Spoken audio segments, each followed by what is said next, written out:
Hi guys. Congratulations. Hi. Congratulations. All right, you did a victory lap with the flag. Tell us what you were feeling in that moment.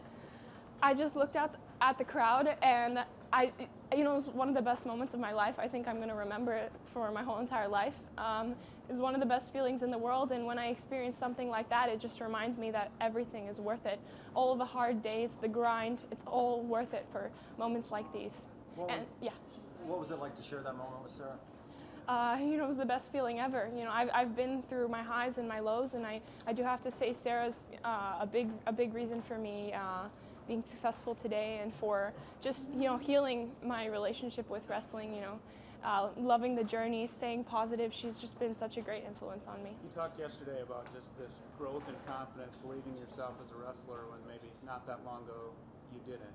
You're now an Olympic gold medalist. Talk about that. I'm still in disbelief. I think I have a little bit of, sorry to joke, but I think I have a little bit of imposter syndrome because, like I said yesterday, I still feel like that little kid who just started wrestling. But currently I just became an Olympic champion. So all I have to say is trust in the process and believe in yourself, and don't be afraid to try things, because if you don't try at all, you automatically lose. Can you take us through your bout a little bit? Like, what were you thinking? What was that like to wrestle?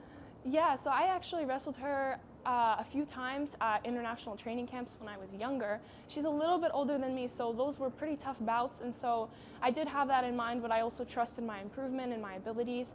I know that she is an extremely solid, strong wrestler, and so my mindset going into the match was to be patient and to stay in good position and to trust in my style of wrestling and in my skills. I think oftentimes when we feel like we need to rise for an occasion, we think that we need to make changes and adjustments, but the truth is we don't. We should always be trying our very best, and so just because it's the Olympics versus trials or anything, we should always be giving it our all, and so that's exactly what I did.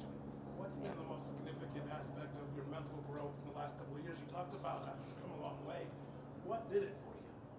My mental growth? I think the number one thing that's helped me develop mentally has been experience. For the past 2 years, I've done 3 world championships in one summer, and those experiences have not only helped me stay focused and solid under pressure, they've also helped me improve as a wrestler and as a person, and I've just grown immensely and so quickly just throughout having those opportunities.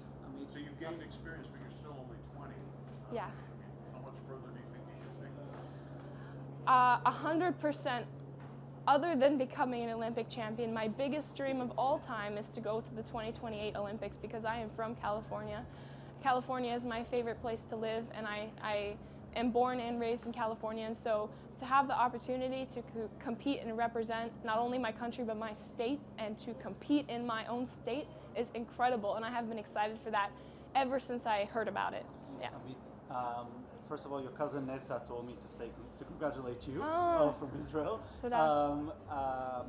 How do you feel that, again, Israelis have been following your fight and all the news websites, and how do you represent here your identity as an American, but also as a daughter of Israeli parents and Israeli families? I really can't believe it. I heard last night that almost the whole country was watching me and that it was on all the news networks, and I just can't believe all the love I've received. I've always, felt that to be a huge part of my identity, but especially after the tragedies on October 7th, it's kind of, it's been horrifying, and I feel like it's lit like a new element of my own identity, and I feel even prouder, and I feel the need to represent and support more than ever at this time right now with everything that's been happening. And so I really hope that I can bring even just an ounce of joy to the people right now, and I hope that I made you all very proud tonight. I mean, what was your relationship like with wrestling last August after that U20 trip? You mentioned falling in love with it again. What was it like a year ago?